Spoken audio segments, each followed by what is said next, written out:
नमस्कार दोस्तों, मेरा नाम है अंशुमन नायक और आप सभी का बहुत बहुत स्वागत है इंडियन डिफेंस न्यूज के डिफेंस टॉक सीरीज में,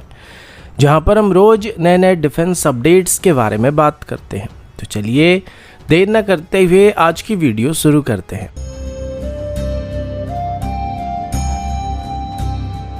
आज की पहली अपडेट थ्रस्ट वेक्टरिंग सिस्टम की तरफ से है और ये हमारे लिए एक नई सिस्टम नहीं है, क्योंकि हमारी एयरफोर्स में अभी जितने भी Su-30M के एयरक्राफ्ट मौजूद हैं उन सभी में 3D थ्रस्ट वेक्टरिंग सिस्टम का इस्तेमाल किया जा रहा है, जो कि इन एयरक्राफ्ट को बेहतरीन मैन्यूवरेबिलिटी प्रोवाइड करते हैं।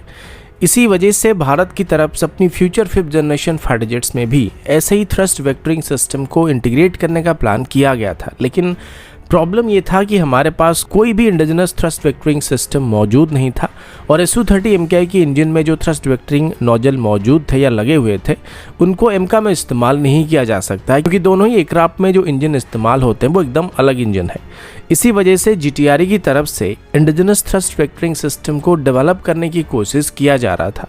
और अभी GTRE की तरफ से इसमें सफलता हासिल किया जा चुका है। ये टेक्नोलॉजी सिर्फ एक अपग्रेड नहीं बल्कि गेम चेंजर साबित होने की उम्मीद किया जा रहा है। ये 3D thrust vectoring nozzle system aircraft को पिच या और रोल 3 डायमेंशन में थ्रस्ट को मैनिपुलेट करने की कैपेबिलिटी प्रोवाइड करता है, जिस वजह से हमारे फ्यूचर एयरक्राफ्ट को सुपर मैन्यूवरेबिलिटी जैसे कैपेबिलिटी मिलने वाली है। आप सभी ने Su-30 MKI के वो आइकॉनिक मूव्स देखे होंगे जहां पर एयरक्राफ्ट हवा में ऑलमोस्ट स्टेशनरी लगता है या फ्लैट स्पिन करता रहता है। ये सब 3D थ्रस्ट वेक्टरिंग सिस्टम की वजह से पॉसिबल हो पाता है और आगे चल के हमारे फ्यूचर एयरक्राफ्ट में भी टेक्नोलॉजी इस्तेमाल होने वाली है। इसके अलावा GTRE की तरफ से इस टेक्नोलॉजी को ड्राई कावेरी इंजन के साथ भी इंटीग्रेट करने का प्लान किया जा रहा है, जो कि आगे चल के हमारे UCAV में या अनमैन्ड एयरक्राफ्ट में भी इंटीग्रेट करने की उम्मीद किया जा सकता है।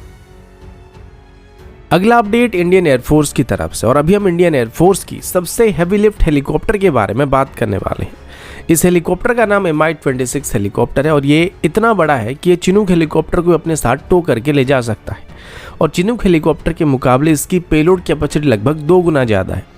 अभी हमारे पास ऐसे 3 हेलीकॉप्टर मौजूद है, लेकिन अब ये ऑपरेशनल कंडीशन में नहीं है, लेकिन पिछले कुछ सालों में इन हेलीकॉप्टर को वापस सर्विस रेडी कंडीशन में लाने की कोशिश किया जा रहा है और इसके लिए लगातार रशिया के साथ बातचीत भी किया जा रहा है। ये हेलीकॉप्टर्स 20 टन तक की पेलोड को कैरी कर सकते हैं, जो इंडियन एयरफोर्स को इक्विपमेंट्स, आर्मर्ड व्हीकल सप्लाई और किसी भी तरीके की लॉजिस्टिक को एक जगह से दूसरी जगह ले जाने में मदद कर सकते हैं। अभी ये पता चला है कि भारत की तरफ से अभी इन हेलीकॉप्टर को एक नई लाइफ देने की कोशिश किया जा रहा है और इसके लिए रशिया की JSC रशियन हेलीकॉप्टर के साथ बातचीत किया जा रहा है, जो कि इन हेलीकॉप्टर्स को एक कम्प्लीटली नई लाइफ को देने वाली है। सबसे पहले इन हेलीकॉप्टर की इंजन को ओवरऑल किया जाने वाला है, इसके बाद इसकी स्ट्रक्चर को मजबूत बनाया जाएगा और इसकी एयरफ्रेम की सर्विस लाइफ को एक्सटेंड किया जाएगा ताकि ये आने वाले 10 से 15 साल तक आसानी से ऑपरेट कर पाएगा। इसके बाद इसकी पुरानी एवियोनिक्स सिस्टम को कम्प्लीटली नए और मॉडर्न एवियोनिक्स सिस्टम से रिप्लेस किया जाएगा। Mi-26 हेलीकॉप्टर का वापस सर्विस में एंटर करना इंडियन एयरफोर्स की एयर मोबिलिटी और लॉजिस्टिकल कैपेबिलिटीज को भी एक नए लेवल पर ले जा सकती है। Mi-26 के modernise version disaster management operations और हाई एल्टीट्यूड ऑपरेशंस में इंडियन एयरफोर्स को काफी मदद करने की उम्मीद किया जा रहा है, जो कि खास करके लद्दाख और लाइन ऑफ एक्चुअल कंट्रोल वाले रीजन में लॉजिस्टिक को सप्लाई करने या डिलीवर करने में इंडियन एयरफोर्स को मदद करेंगे। साथ ही लाइन ऑफ एक्चुअल कंट्रोल के करीब रिसेंटली बनाए गए एडवांस लैंडिंग ग्राउंड्स तक भी सप्लाई को पहुंचाने में एक मेजर रोल को प्ले करने की उम्मीद किया जा रहा है। अगला अपडेट कावेरी इंजन की फ्यूचर को लेके। पिछले कुछ सालों से कावेरी इंजन की डेवलपमेंट में काफ़ी पॉजिटिव रिस्पॉन्स सामने आ रहे थे और जब से इसकी ड्राई वेरिएंट का टेस्ट सफल हुआ था उसके बाद GTRE की तरफ से कावेरी इंजन की एक आफ्टर बर्निंग वेरिएंट को भी डेवलप करने पर पूरा फोकस किया जा रहा है, जो कि अगर सफल हो जाता है तो LCA तेजस फ्लीट में इसे इस्तेमाल किया जा सकता है। जब एक तरफ GTRE की तरफ से कावेरी इंजन की ड्राई वेरिएंट को बेहतर करने की कोशिश किया जा रहा था और इसकी कोर सेक्शन को स्टेबल और रिफाइन करने की कोशिश किया जा रहा था, सेम टाइम पर ब्रह्मोस एरोस्पेस को कावेरी इंजन के लिए एक आफ्टर बर्नर सेक्शन को डेवलप करने का जिम्मा दिया गया था और एक ऐसे आफ्टर बर्नर को डेवलप करने की कोशिश किया जा रहा था जो कि मिनिमम कावेरी इंजन की थ्रस्ट आउटपुट को 80 किलोन्यूटन के आसपास इंक्रीज कर पाएगा। और अगर हम अभी हमारी कावेरी इंजन से 78 किलोन्यूटन से लेके 80 किलोन्यूटन के आसपास की थ्रस्ट को जनरेट कर पाते हैं तो ये आराम से तेजस को पावर कर सकेगा। कुछ लोग सोच रहे होंगे कि वर्तमान तेजस में जो F404 सीरीज के इंजन का इस्तेमाल किया जा रहा है वो 84 किलोटन की थ्रस्ट को जनरेट करता है, तो हम लोअर थ्रस्ट वाले इंजन से अगर तेजस के एग्जिस्टिंग इंजन को रिप्लेस करेंगे तो क्या तेजस अंडर पावर नहीं होगा। तो बात ऐसी है कि ये जितने भी यूरोपियन ऑरिजिन या अमेरिकन ऑरिजिन इंजन होते हैं इनका थ्रस्ट आउटपुट इंडियन क्लाइमेट में 10% के आसपास रिड्यूस हो जाता है,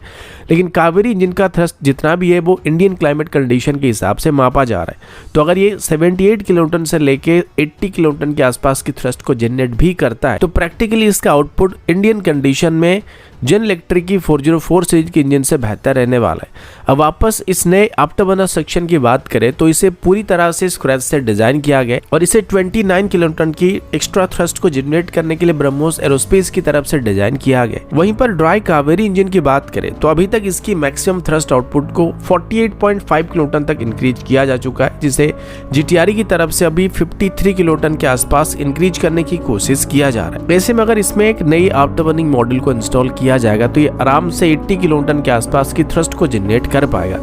और जीटीआरई के मुताबिक वर्तमान की कॉन्फ़िगरेशन में भी ये तेजस के लिए सफिशिएंट थ्रस्ट को जनरेट कर सकता है। इसी वजह से इस नई आफ्टरबर्निंग मॉडल को कावेरी इंजन के लिए गेम चेंजर कहा जा रहा है। अभी तक ब्रह्मोस एरोस्पेस को सिर्फ मिसाइल के लिए जाना जाता था, लेकिन अभी इस आफ्टरबर्निंग सेक्शन को डेवलप करने के बाद ब्रह्मोस एरोस्पेस हमारी फ्यूचर एरो इंजन की डेवलपमेंट में भी एक मेजर रोल को प्ले करने की उम्मीद किया जा रहा है।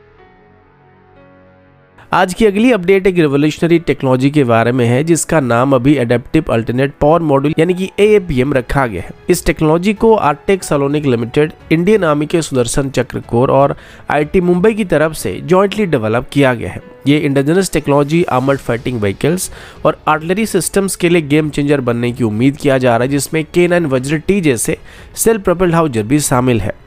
APM को इस तरह से डिजाइन किया गया कि आर्मर्ड व्हीकल और आर्टिलरी सिस्टम को बिना मेन इंजन को स्टार्ट किए ही रेगुलेटेड DC सप्लाई को प्रोवाइड कर सकता है। इसका मतलब ये है कि हमारे व्हीकल में जो ऑनबोर्ड सिस्टम्स होते हैं उनको पावर देने के लिए हमें मेन इंजन को स्टार्ट करने की जरूरत नहीं पड़ेगी। ये फीचर फ्यूल एफिशिएंसी बढ़ाता है और ओवरऑल लॉजिस्टिकल फुटप्रिंट को रिड्यूस करता है। खास बात यह कि APM का कॉम्पैक्टिबिलिटी काफी वाइड रेंज में है और ये K9 वज्र T जैसे प्लेटफॉर्म्स के लिए भी इस्तेमाल किया जा सकता है। ये चैलेंजिंग एनवायरनमेंट में भी काम करने के लिए डिजाइन किया गया है जहां फ्यूल एफिशिएंसी और इक्विपमेंट की रिलायबिलिटी सबसे ज्यादा जरूरी होते हैं। APM का इस्तेमाल करने से कुछ और भी फायदे होते हैं, जैसे कि इसे काफी कम नॉइज और हीट भी जनरेट होता है और इस वजह से व्हीकल की स्टेल्थीनेस काफी बेहतर रहता है। APM की वाइड स्प्रेड अडॉप्शन से इंडियन आर्मी की ऑपरेशनल एफिशिएंसी में एक नया चैप्टर शुरू होगा और इसका लॉन्ग टर्म इम्पैक्ट जो होगा वो हमारी फ्यूल कॉस्ट को लेकर और मेंटेनेंस कॉस्ट को रिड्यूस करने के साथ साथ कॉम्बैट रेडीनेस को एनहांस करने की उम्मीद भी किया जा रहा है। आज की अगली अपडेट इंडियन नेवी की INS वगीर सबमरीन की तरफ से है, जिसे अभी एक माइनर एक्सीडेंट का सामना करना पड़ा है। ये एक्सीडेंट गोवा कोस्ट के आसपास हुआ था जब INS वगीर करवार पोर्ट से मुंबई पोर्ट के लिए ट्रांजिट कर रहा था। रिपोर्ट्स के मुताबिक कोलिजन तब हुआ जब INS वगीर सरफेस पर थी और लगभग 400 से 500 मीटर दूर एक वुडन फिशिंग वेसल सामने आ गई थी। सबमरीन के सेंसर ने उस वक्त इस वेसल को डिटेक्ट नहीं किया था, लेकिन फिशिंग बोट जो सबमरीन के पीछे चल रही थी इवेसिव मैन्यूवर्स को एग्जीक्यूट करने में फेल हो गई और सबमरीन से आके टकरा गई थी। विटनेस का कहना था कि फिशिंग बोट के क्रू साथ सबमरीन के करीब जाने की कोशिश कर रहे थे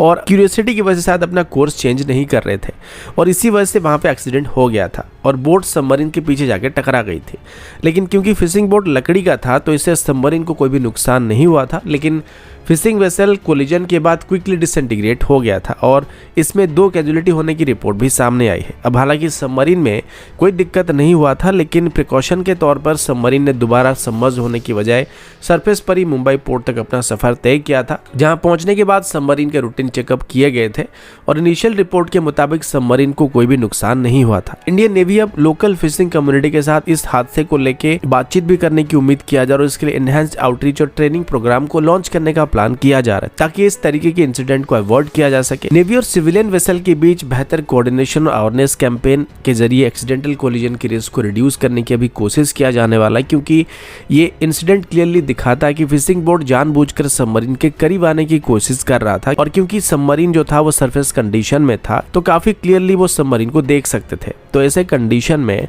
नेवल वेसल और सिविलियन वेसल के बीच कोऑर्डिनेशन को बनाए रखना और एक ही जगह पर एक साथ ऑपरेट करना बड़ी चैलेंज बनने वाली, जिसके लिए बेसिक अवेयरनेस के साथ साथ कुछ ट्रेनिंग को भी प्रोवाइड करना काफी जरूरी होने वाला है। तो दोस्तों अभी के लिए इतना ही, मिलता हूँ आपसे अगले वीडियो में, तब तक के लिए जय हिंद, वंदे मातरम।